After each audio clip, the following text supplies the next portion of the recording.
Hey everyone, welcome to the Marketing Monday weekly live stream of the Watertown Oswego SBDC, where we go live every Monday at noon Eastern Standard Time to talk about all things marketing for the SBDC's small business clients and whoever else wants to watch. My name is Nicole, and you may be wondering, Nicole, where's Liz? Where's Erica?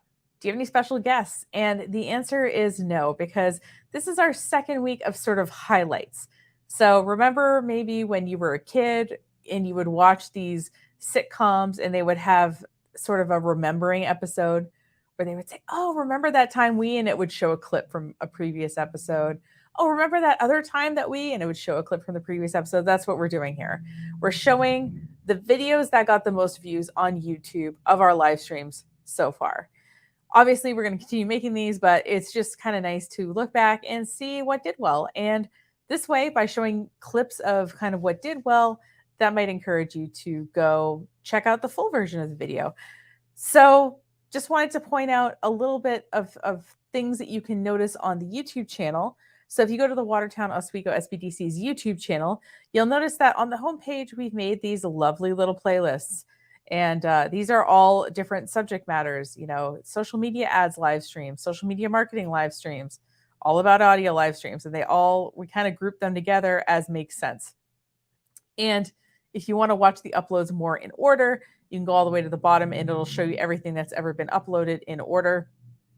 And let's say you were asking yourself like, "Oh, I think that was a video about," and you can just go up to the little search thing and say, "Oh, I know she did that video with those about SEO. So here's all our SEO related videos." So feel free to use the search function, feel free to use the playlist function. But in any case, hopefully you'll see these clips. You'll be like, "Oh, that looks cool." And maybe go watch an episode, maybe share it with a friend. So I thought it was interesting when I pulled this data that the YouTube data was different than the Facebook data, first and foremost. So what I've done here is I've made clips between like 1 and 6 minutes long from these different episodes to kind of show you what they're about, maybe to show a highlight. And our first one, and this was the most popular on YouTube by far, was making the most of holiday sales.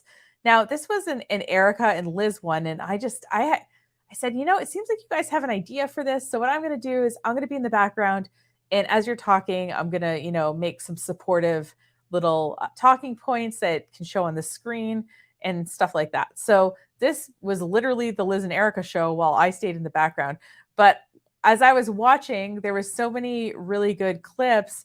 I decided that I would show the clip about talking about decorating for the holidays, because as a business owner, I've often thought like, "Oh, like I don't know how to handle that. It seems like a lot of work, or I don't know how I would approach that in an inclusive way."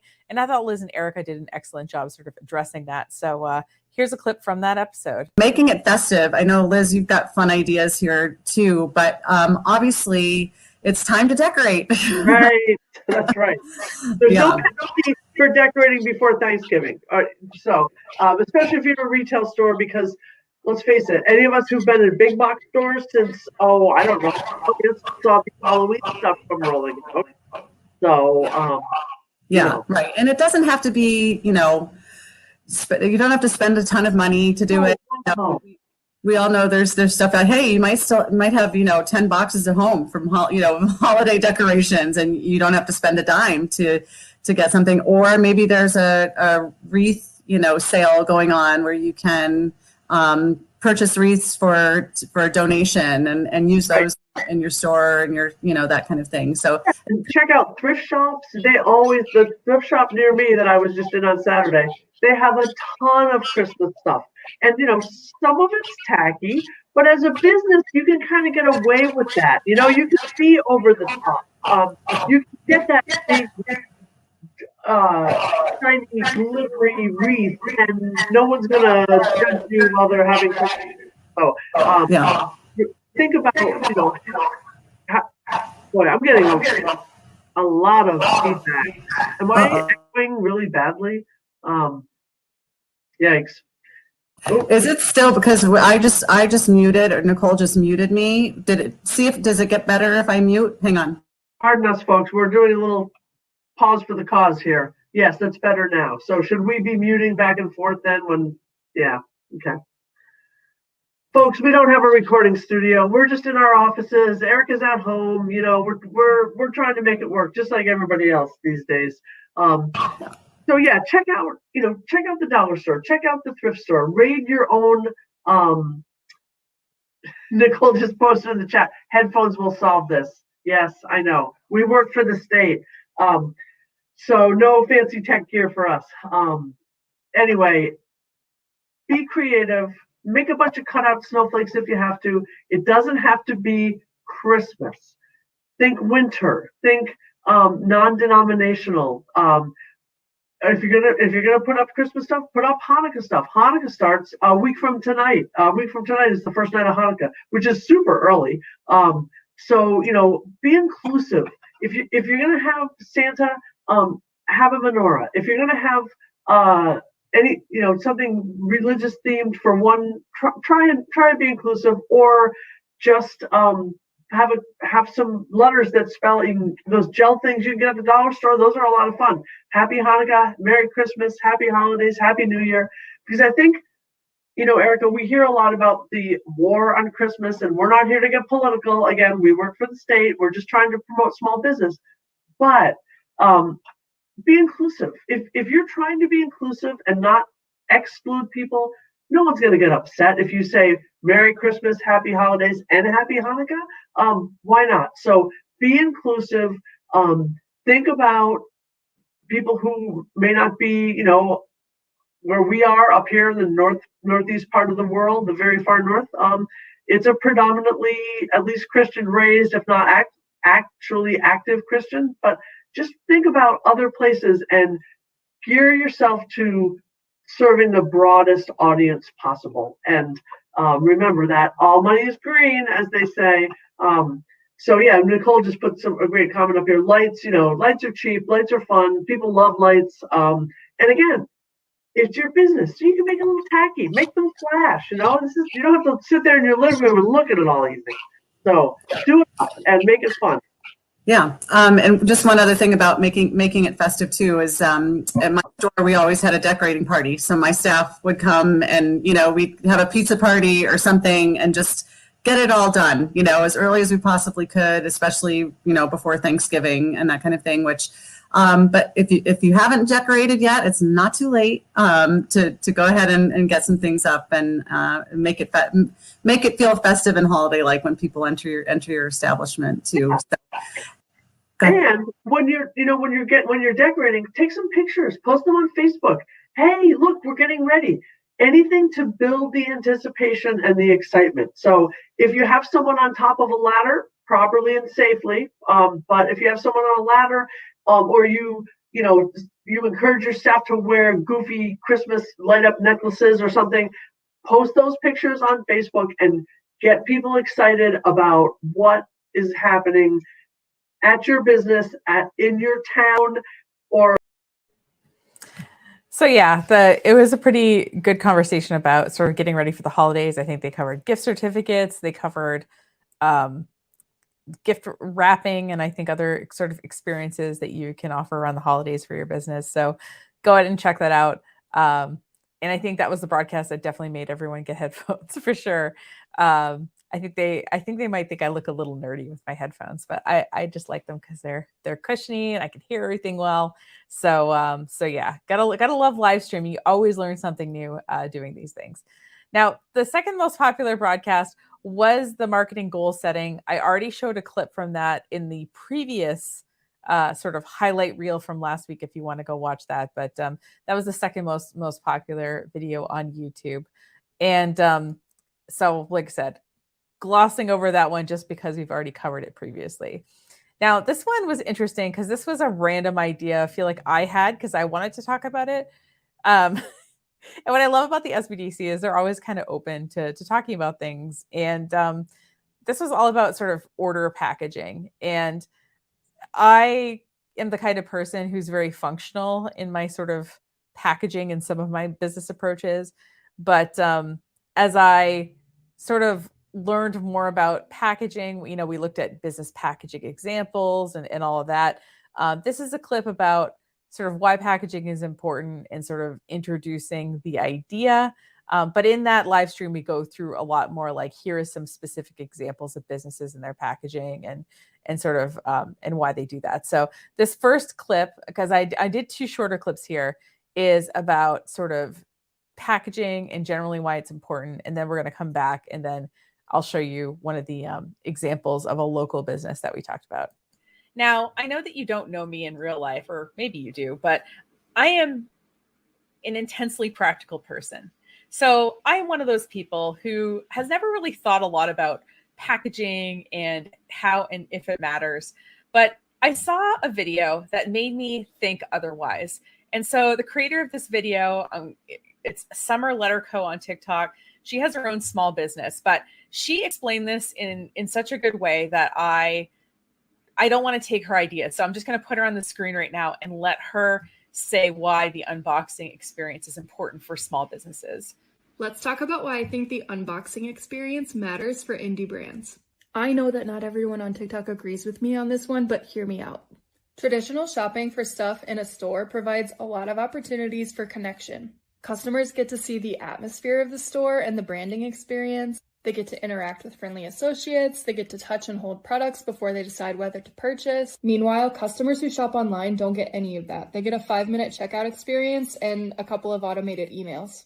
If you throw your products in a brown box with an invoice and some tape, you're missing out on opportunities to connect with your customers. A successful small business is built on loyal, repeat customers. A great unboxing experience creates a memory that gives customers a good reason to come back. Not to mention, a good unboxing provides great free marketing for your business. If you want people to post videos and photos of your products, make your packages shareable. I have tons of customers that have met me through photos that their friends posted of unboxing my stuff.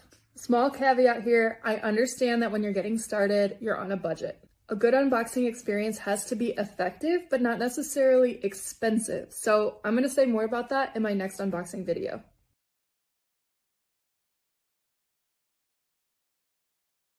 And I just thought that video was just a really good summary of why packaging stuff matters. And like I said, so if you're not on TikTok, I think she's also on Instagram and a few places, and she just has a lot of really good small business content.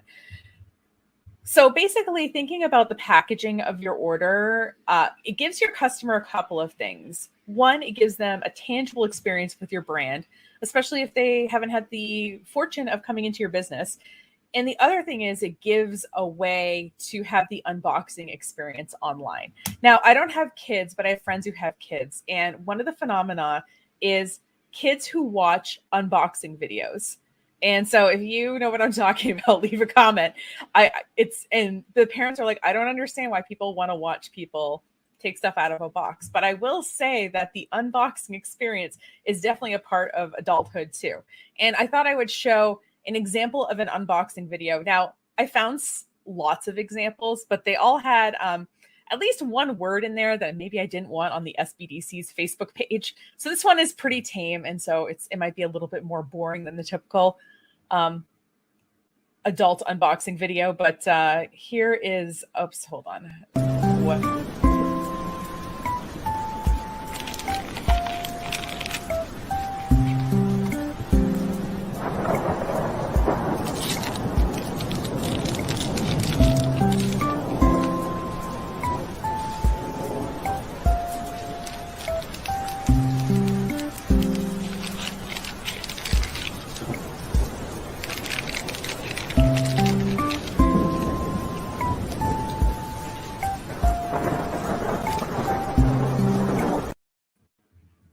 I'm going to cut it off there, but you get the idea. Like, you're seeing the different products, and maybe it gives you an idea of some products that you might like. And then the original business owner was tagged in the caption so that people could see it and then say, oh, that's really cool. And then go see the small business owner. So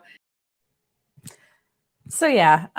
So we went through a ton of examples of packaging. And what I like about the SBDC is every time we do a broadcast, we try to think if they have somebody, local to them or that is doing that thing. And so in this brief clip, Eric and I are looking at a local chocolate maker's website and their packaging experience. Man in the Moon Candies.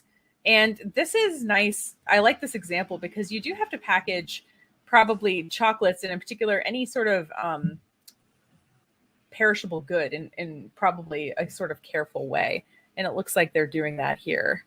Right, like the cellophane that we see a lot. And yeah, and and when possible, if you can put something in an envelope, as we mentioned last week, it is definitely easier to ship. Not that you'd want to ship just plain pretzels and throw them in a packaging envelope and hope it all works out, but right. but just in terms of keeping your packaging even lighter, even if we are putting this in a box, this is still lighter, and it still gives like a nice kind of high-end experience, and yeah, I like this. And even the chocolates too, these look great, and we can see yum. Okay, I can see I like this too. Yum. Oh my god, now I want chocolate covered pretzels. Now I want chocolate. They're one of my favorites for sure. They're awesome. Yeah. So I think from their website, sometimes it's hard to see like their finished packaged product or what they're using all the time. But my guess is that they're probably, if they're shipping, they're putting these in a nice white box or something.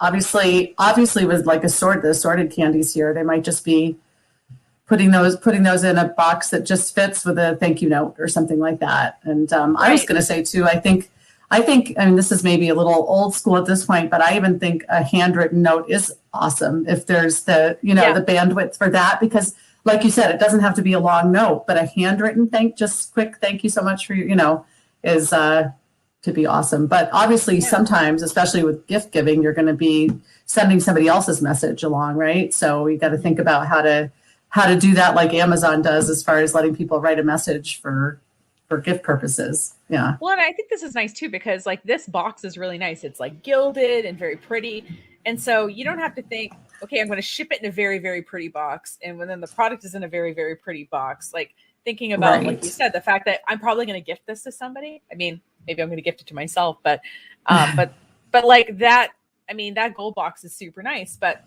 and even putting that, like you said, in a plain like white or brown box with a little bit of tissue paper and a little handwritten note is like, that just takes it from thanks to, oh, wow, thank you. Yeah, right.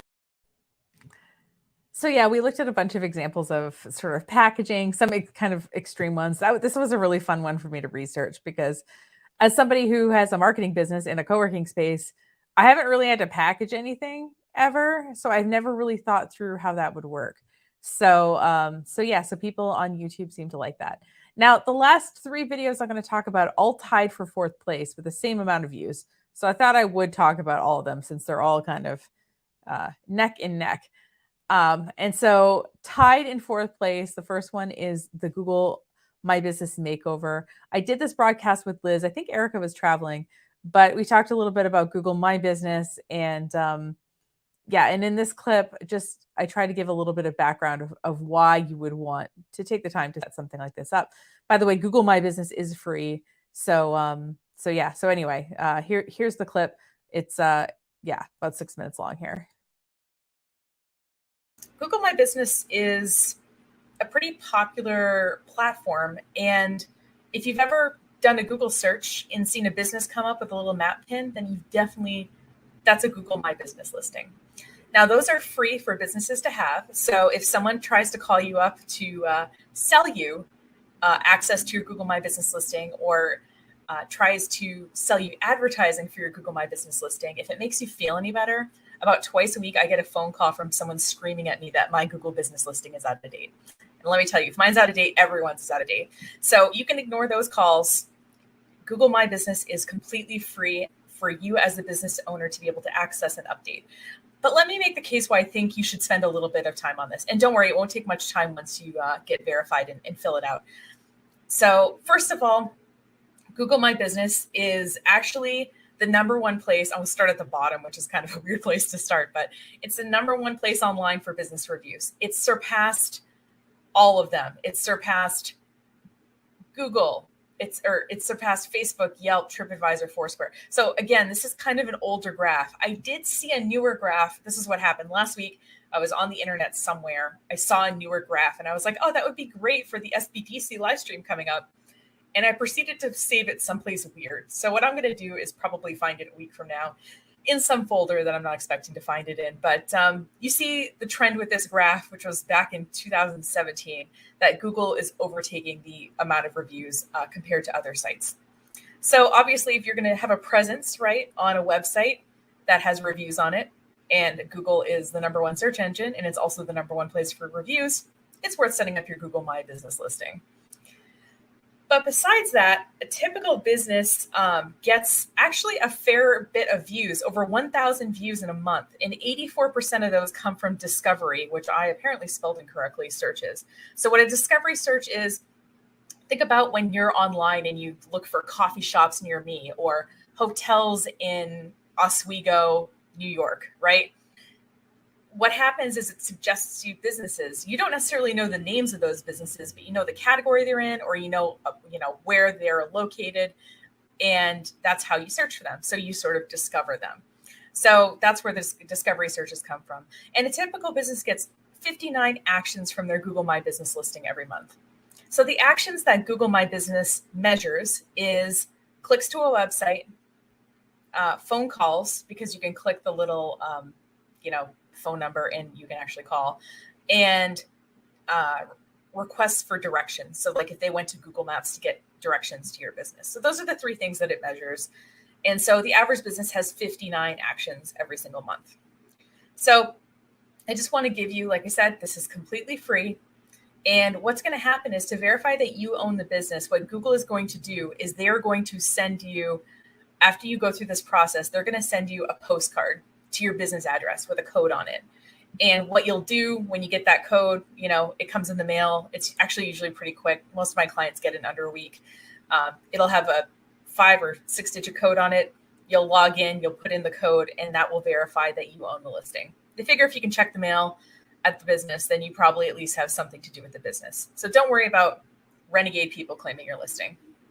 So basically how this looks is, you've seen kind of a business listing like this before, right? There's, the name of the business. If there's some reviews, it'll have a star rating.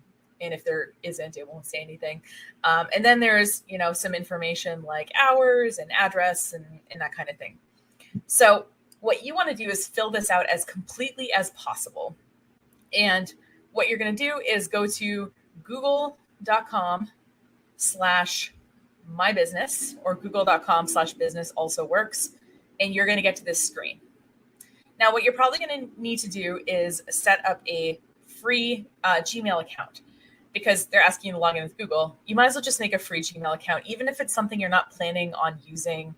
If you're not planning on emailing someone with it, you can just set up one of these accounts. And what's nice about having a Google account set up is you can use it for other Google services that you might want to use for your business going forward. So it's worth just, it's a free email that you can set up and use. And typically when I get a new client, I'll set them up with some kind of Gmail account, so that when I'm setting up services for them, I'm setting it up under them, but that they don't have to keep forwarding emails to me all the time from their email address.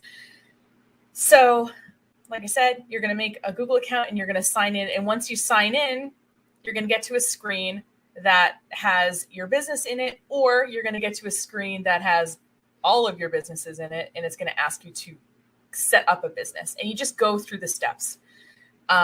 So yeah, I'm just going to sign in. Oh yeah, let's do that. You guys can see. Now, obviously I don't own all these businesses, right?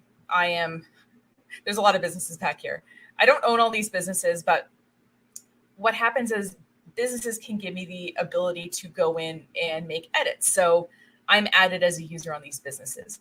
So these are and as you see, there's a big blue button that says add a business, and you can put add a single business. And what it's going to do is it's going to have you go through a series of steps. It's going to search and see if it's already somewhere on the internet, like in Google. So you're going to type in your business name, and you're going to follow this process. And at the end of this, that's when it's going to say, we're going to send you a code, right? So that's when you'll verify your listing later on. So yeah, the broadcast gets more into this is what it looks like, this kind of data you can get, all that. And Liz asked me some really good questions, but just wanted to play that because I think it lays the case for the fact that if someone's looking and you're listed on Google where they're looking, that you can be visible there. Now, all of these search engines, by the way, have free listings. Bing, you can make a free listing. Yahoo, you can make a free listing. And, so you should just go ahead and, take a free listing wherever you can get it. And when they call you to sell you ads, you can just say that you don't need them, that you're just using the free listing. That's totally fine. So the Google My Business is great. Also, they're updating some stuff in Google My Business. So I might ask the SBDC if they want to do another broadcast to talk about some of the changes that have happened since we did that one. But most of the information is still pretty true. Instead of, I think, 5 categories, I think now your business can be in 10 categories. Like there's just little things like that. So feel free to dive in and check that out. The other tied for fourth one is setting a marketing budget. So we did a broadcast about goal setting and budgeting at the very beginning of the year. So this was another broadcast that was done toward the beginning of 2022. And we talked specifically about money in this one. And I made a bunch of like fake businesses. I made fake budgets and we talked about them. But I thought a general short one, okay, there's the budget clip. Yeah. So I thought just a general short clip here, sort of talking about how much should I be spending on marketing might be interesting. So this is a clip from that budgeting broadcast about how much small businesses should be spending on marketing according to different experts. And we talked about that obviously with the SBDC, who works with a lot of businesses on their marketing and has a really good, I guess, finger on the pulse of what's really going on. So what should I spend on marketing? Like how much money should I be spending is probably the question you guys get a lot at the SBDC. And so I just looked up a few things to see. One of my friends who runs an agency, actually in Europe, he's always telling his clients, well, the Forbes 500 companies spend 10% of their gross profits on marketing and ads. Of course, he runs it because they can. Because they can, right? Because they can. Yeah, right. So obviously, I don't know, maybe a Fortune 500 company is watching right now, in which case, like that's what my friend Augie says. But other people besides Augie say that, in retail, 5 to 6% of gross sales. I think that was a number that you had sent me, Erica. Yeah, that's what you're right. Like, especially with in the book selling industry, that I was in for 10 years, that was about the number. And actually in book selling, it was 5 to 6% in your first year or two. And then it ought to go down after that. And there's some reasons for that in that industry specifically, but that was about it. And that's kind of what I followed for my cafe too, was nice. Around 5%. Yeah. Okay. And then, it's funny. One of my clients is really diving into this, is trying to replicate a similar concept to this online tech company. So we've been really like looking at it. And this online tech company spends 50% of their expenses on marketing, but that is their entire thing is online, and their entire money-making thing is off of, sponsored posts and display advertising and things like that. So and they probably have, they're spending a lot more of their money on marketing because that is literally their entire business. And then I saw the U.S. Small Business Administration said 7 to 8% of gross revenue, but we see that most people are saying in that 5 to 10% range of gross or net. Has that been your experience advising people with your SBDC clients? It has, but it also, it goes back to our favorite answer. It depends. What kind of business, how much time, if you're a part-time crafter, you're really not devoting that kind of money, time, or energy to marketing. That's what, if your main sales are happening at a farmer's market or at a retail store that you sell to, then their marketing, their event or their site, and then your stuff happens to be there. If it's good quality, it will sell. So you really need to think about the differences between the types of businesses and how you sell and how you don't sell. There's a lady who in my area who makes mittens, like the famous mittens that Bernie had, like from recycled sweaters.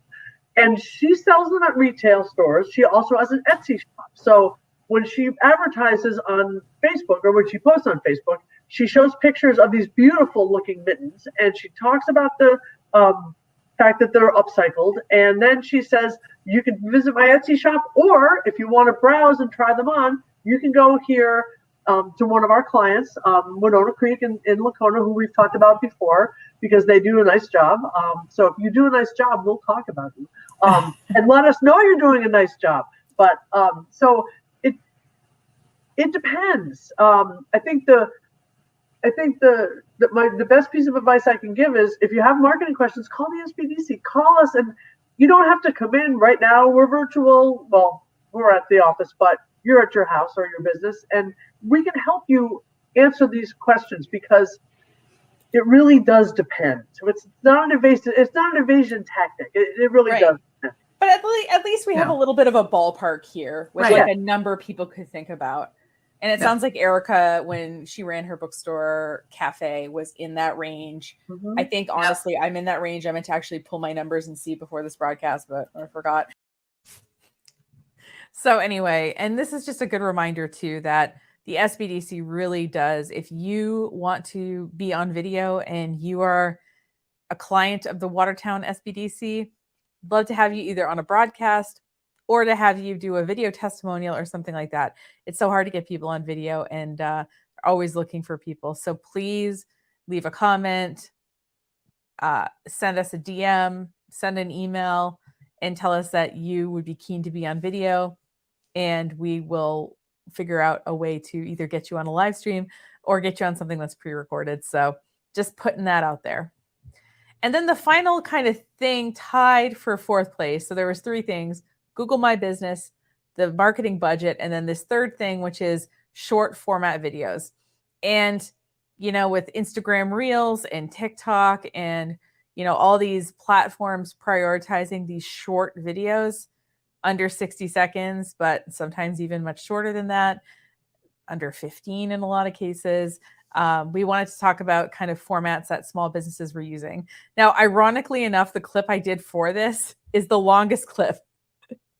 So short form videos, but I have the longest video clip from this broadcast because I want to talk a little bit about short videos and then show an example of one. So that's what this upcoming clip is about.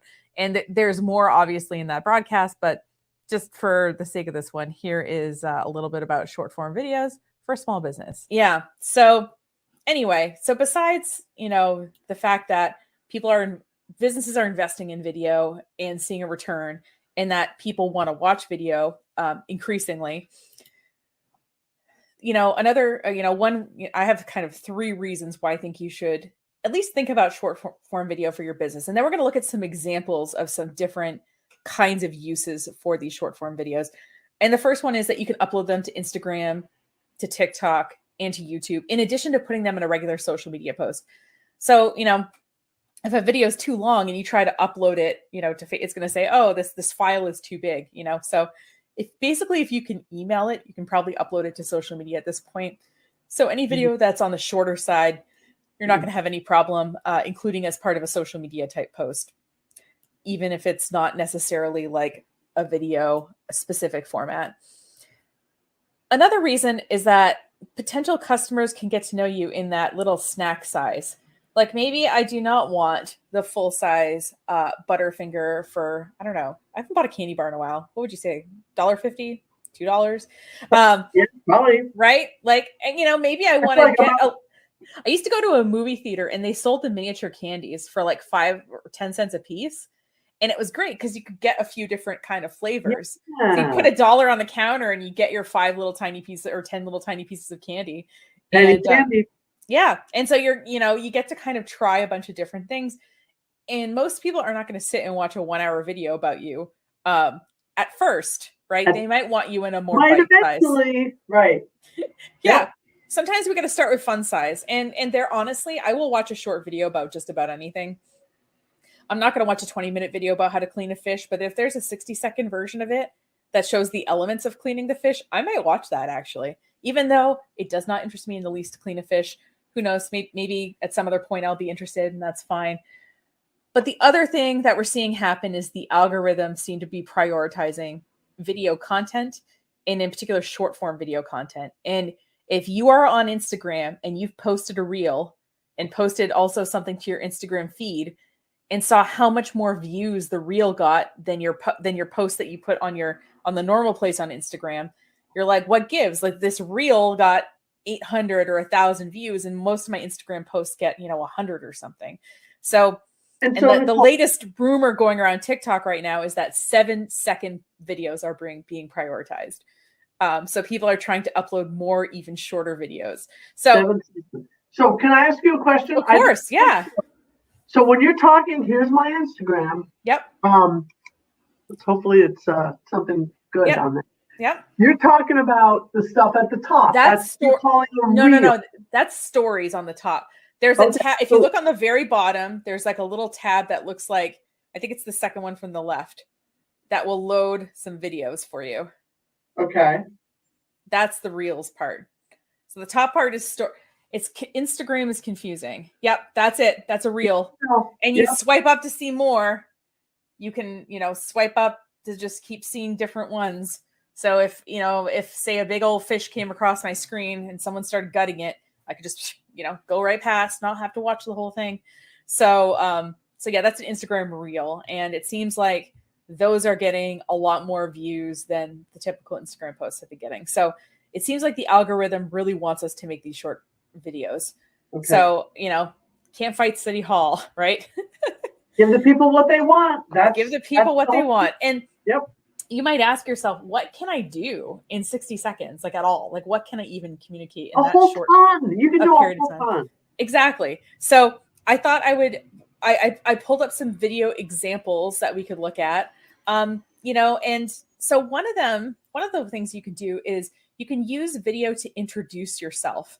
And so this is a woman at a PEI that I really like. She has her own sewing business. And so this is the video that she has introducing herself. My name is Emily, and I run a made-to-measure clothing business in Prince Edward Island in Canada. The main question is why made-to-measure? You can choose your fit preference, your sleeve length, your neckline, your color, and your size is always in stock. It's better for the planet because we cut one garment for you and we don't have to do a whole run and then sell off excess stock. What if it doesn't work out, right? Then we'll take it back and we will either remake it or cut you a new one. And every mistake teaches us more about you and about our patterns in general. Is it really expensive? Probably for a lot of people, it's not fast fashion.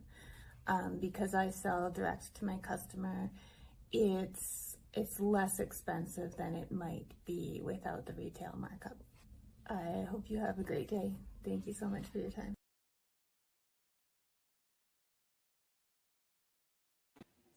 So that was just her kind of introducing her made to order sewing business. And it did intrigue me to go look at her pricing. It's like, I think it's like $50 for like a shirt. Like, I mean, it's not that, the way she was saying like, it's going to be expensive. I was like, okay, this is going to be like J. Jill territory here. $300 cardigans or something, but it really, I was like, oh, that's not too bad. Especially, it's in Canadian money too. So, anyway, so that was a short video about kind of her sewing business. And I didn't, I could have gone, I'm sure, to her website and read her about page, but that was a more interesting way to consume it, even hearing the little cat kind of meow in the background. And the way that she turned that into a little graphic and a funny moment, and because, who hasn't been on a Zoom call with cats, dogs, delivery people, dishwashers clanging? I mean, come on, the whole gamut, right? Because It's been 2 years now. And I thought, the stats that you showed, I thought it was very interesting. It's not like, this camera's always backwards for me. It's not like this, right? From no video to video. It's more like just a steady ascent. The steady ascent can often mean a trend that has legs as opposed to the flash in the pan. So this is, I think more businesses are using short form video, and because people trust it more, because we've been in the pandemic for 2 years now, we're used to video format in a way that we weren't before. So it's it really bears out what the stats you put up there really bear out what we've all been doing, which is kind of nice. You're like, well, yeah, I guess I have been doing more video watching. So, and I think part of the reason we've been doing more video watching is we just haven't really been seeing other people.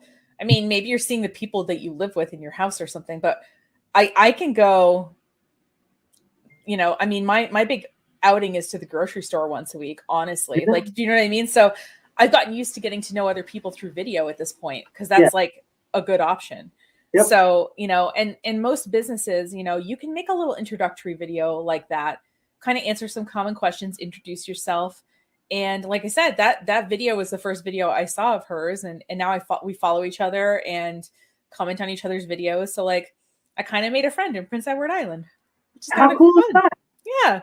And I like how the video lets you immediately get her vibe, her business, the space that she's in. And I'm saying that because I have the blank wall behind me. And every time every Monday, I'm like, oh, at least at my house when I'm working from home, it's cluttered. Okay, yes, guilty as charged, but it's more interesting. But you really get an idea of who this person is and what her values are. And the way that she talked about, oh, well, what if it's not right? Well, if it's not, we'll take it back. It wasn't, it was done in such a heartfelt manner that you felt like, oh, okay, so if I order this $50 bespoke shirt, and it doesn't, and the cuff length is wrong, then I can send it back. And she talked about how then she uses that as a learning opportunity, which who among us could not say that we wish we had that attitude, right? And I make a mistake, I consider it a learning opportunity instead of an opportunity to get upset with myself or someone else. So yeah, it's a way to show your whole vibe in a box. Wait, I mean on a short video. That was a callback right there. Totally. So, at the very least, if you were just like kind of wanted to dabble in it a little bit, is you could make a little introductory video, upload it, and kind of see if maybe somebody new reaches out to you. It might be, or someone leaves a comment. It might be interesting to see who sees it. So that's like a format that I see. So by the way, I totally ordered some pants from that cool woman from PEI, and they're great. So I did end up becoming a customer of her after following her short videos. But yeah, so obviously in that broadcast, I showed other examples of other small businesses and how they use short video formats to talk about their products and services, and as a marketing tool. So yeah. So if you saw anything here that sounded great, you can go check it out on the YouTube channel. All of these videos in full length are there. All of our broadcasts are typically between 45 and 55 minutes, depending on, how much content there is to cover and if there's guests or whatever. So I'm just showing you very brief snippets here in this broadcast. And if you have either a question or a topic or something you would like us to cover in a future video, we're always open to suggestions. I'm going to put on the screen the email now that you can send an email to, ask your question, say, hey, I got an idea for Marketing Monday, or even if you yourself would like to come on a broadcast. If you're in the Watertown SBDC's service area, if you're one of their clients, we are open to giving you a platform and asking you questions about marketing, because the best way to learn marketing is to see marketing examples, which we always try to provide in these broadcasts. So having you come on would be great. And if you're just a little more shy, you can just share this with a friend. I'm sure that they would appreciate kind of seeing the sort of broadcasts that happen as part of Marketing Monday.